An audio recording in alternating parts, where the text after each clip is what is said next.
It may not seem like much, but yesterday the Red Sox did get some deals done.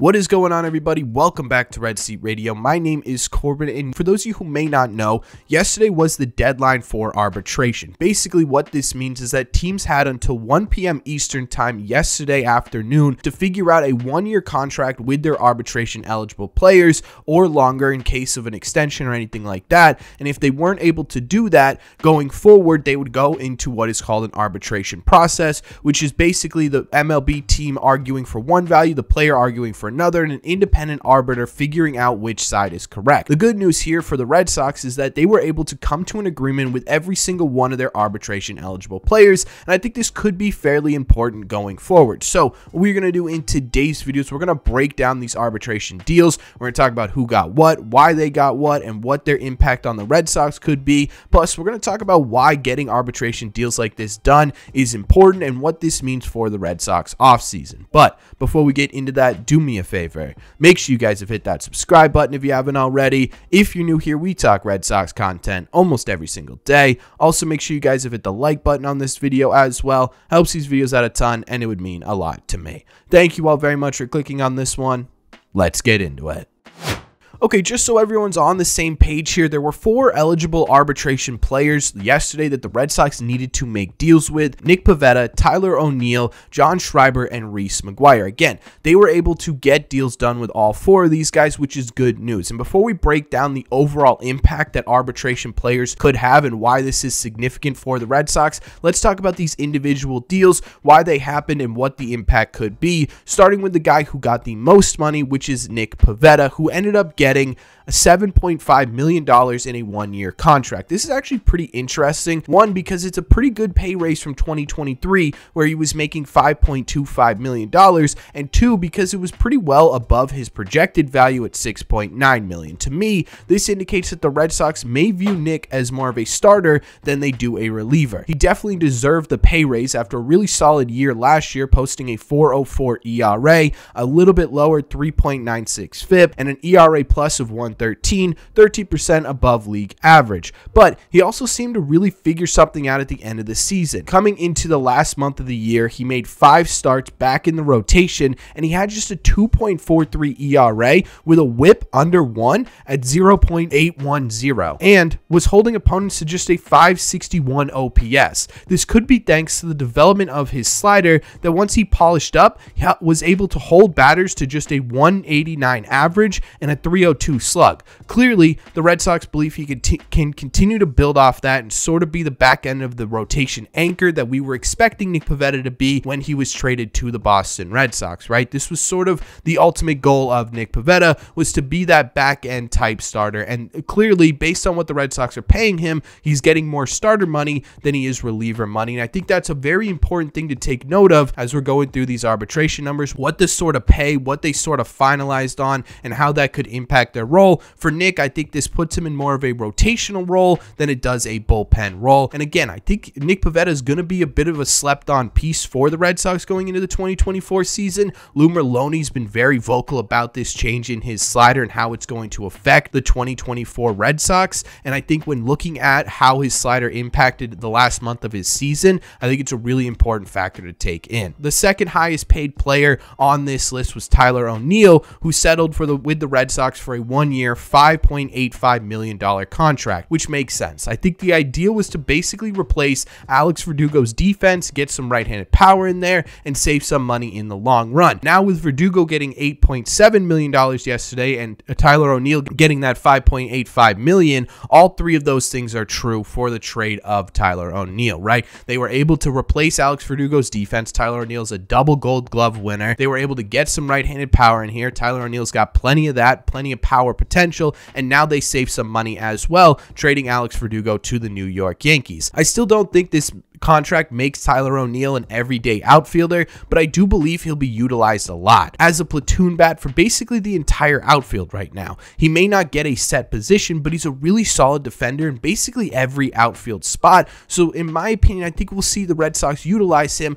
as sort of a fourth outfielder that plays almost every single day. Right now, the Red Sox outfield, starting wise, is Masataka Yoshida in left, Jarren Duran in center, and Wilyer Abreu in right. All three of those guys are left-handed bats. Two of those players that we mentioned in the outfield right now haven't had the best track record defensively. Jarren Duran was really solid defensively in 2023, but in 2021, 2022, he was well below average. Then you've got Masataka Yoshida, who was well below average in his first season in Major League Baseball, and Wilyer Abreu is a really solid defender with a really solid arm, but right field's a really tricky place to play at Fenway Park. Being able to utilize Tyler O'Neill as sort of your rotating fourth outfielder, whether that's every other day or every day, allows you to do a couple of different things. To give this lineup some right-handed power, it also allows you to plug and play where you need the defense the most. Say there's a series in Oracle Park where the Red Sox are playing the San Francisco Giants and they have that massive right or left field, you can plug and play Tyler O'Neill in either one of those, improve your defense that way. I honestly think Tyler O'Neill is going to be one of the more underrated parts of the Red Sox in 2024. If they could figure out a way to keep him healthy, Tyler O'Neill can impact the game on basically every level. He's not a huge contact guy, but he could give you a lot of right-handed power. He's really, really fast and can affect the game on the base pass,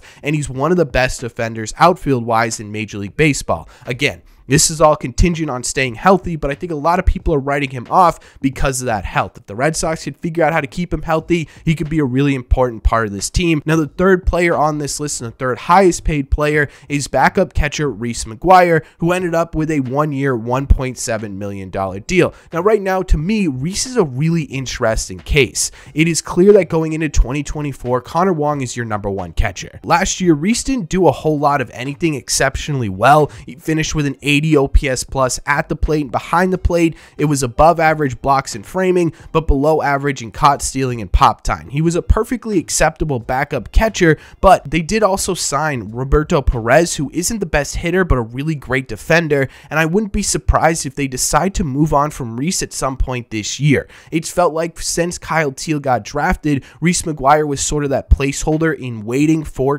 Kyle Teel, and with what Kyle Teel did last year in the minor leagues, if he's able to replicate that in 2024, I could see the Red Sox moving off of Reese fairly quickly into the season, especially because they now have the option of Roberto Perez, who again isn't going to give you anything offensively, but as a backup catcher to be a good defensive catcher is really all you need to be, and Roberto Perez can do that. I would keep an eye on Reese Maguire as we get through the 2024 season, especially if Roberto Perez has a solid start in AAA, and definitely if Kyle Teel has the start he had in AA in 2024. I could also kind of see the Red Sox sneaking Reese Maguire into a bit of a sneaky trade here at some point. Again, you've got this sort of depth at the AAA level now with a couple of catchers you picked up over the offseason. You've got the option of Roberto Perez, and you've got Kyle Teel climbing his way up the ranks. The last player on this list and the final player to receive an arbitration deal with the Boston Red Sox was Jon Schober, who ended up signing a one-year, $1.175 million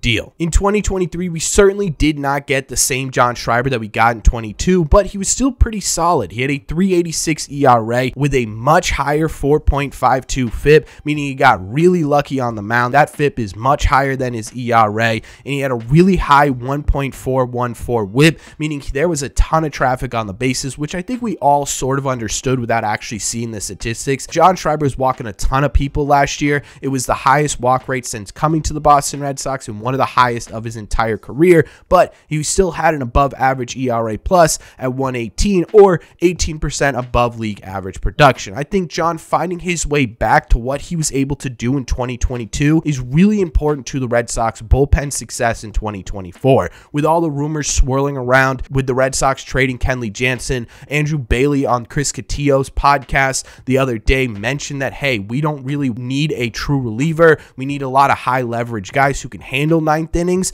To me even points more towards the Red Sox trading Kenley Jansen, but I think Jon Schober being able to be that sort of funky delivery, right-handed, high leverage type reliever that we saw in 2022 is going to be really important to the Red Sox success, especially if they end up going closer by committee again, which I don't absolutely love. I think that's a kind of bad idea considering what happened in 22, but if that's the way they go and Andrew Bailey feels as though he can be successful with 2 or 3 closers as opposed to 1, I think Jon Schober could be in that category, at least in that running. I think he could do a really good job at it, but he needs to get back to what he was in 22. So I think this is going to be really important for the Red Sox and Andrew Bailey to work with Jon Schober after he signed this contract. So that's everyone that got a contract yesterday. You may be thinking to yourself, Corbin, why is this important at all? We knew these guys were going to be on the team in 2024. What does it matter if they sign the deal now or went through the arbitration process?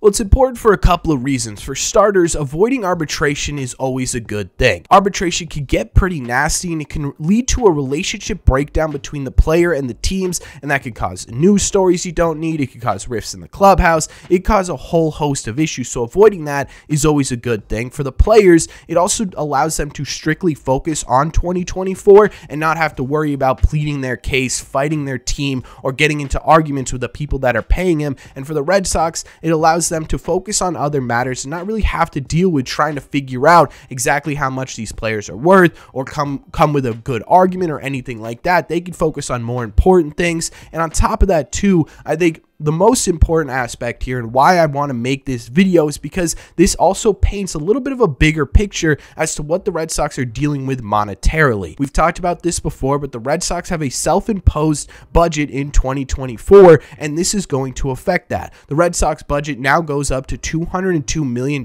which is $35 million below the first luxury tax. That's a little bit less room for Craig Breslow to play around with and improve this team. Now, if the Red Sox do end up trading Kenley Jansen, shedding, let's say $5 million of his payroll, that ends up with $40 million, which is still enough to be able to improve this rotation as well as get a right-handed power bat in here, at least in my opinion. I think it's still doable, but that's sort of the biggest impact, in my opinion, these are going to have on the 2024 offseason. It's just simply, how does this affect the budget that is, again, self-imposed by the Boston Red Sox, and how does this make Craig Breslow's job a little bit more difficult? Because it feels like anything the Red Sox do this offseason is just making Craig Breslow's job all that more difficult. I do not envy him right now, but overall, again, I think it's important to note these arbitration deals because, one, it sets a bigger picture as to what the Red Sox are going to look like in 2024. It helps understand what the Red Sox are doing in the offseason and why they're doing things in the offseason, and it's always good to avoid arbitration and the news stories that come with it, like we saw with Brian Reynolds and Corbin Burnes last season, where there's sort of relationship between the player and the owners or the team itself dwindles a little bit and leads to a lot of off-field stuff we just flat out don't need to worry about, especially with how things have gone this offseason. But that's just my opinion. So let me know in the comment section down below, what do you think of these deals? Do you like them? Do you not like them? Is someone overpaid? Is someone underpaid? Let me know your thoughts on the Red Sox giving out these arbitration contracts in the comment section down below. As always, if you made it to the end of this video, do me a favor. Make sure you guys have hit that subscribe button if you haven't already. If you're new here, we talk Red Sox content almost every single day. Also, make sure you guys have hit the like button on this video as well. Helps these videos out a ton, and it would mean a lot to me. Thank you all very much for clicking on this one, and I will see you in the red seats.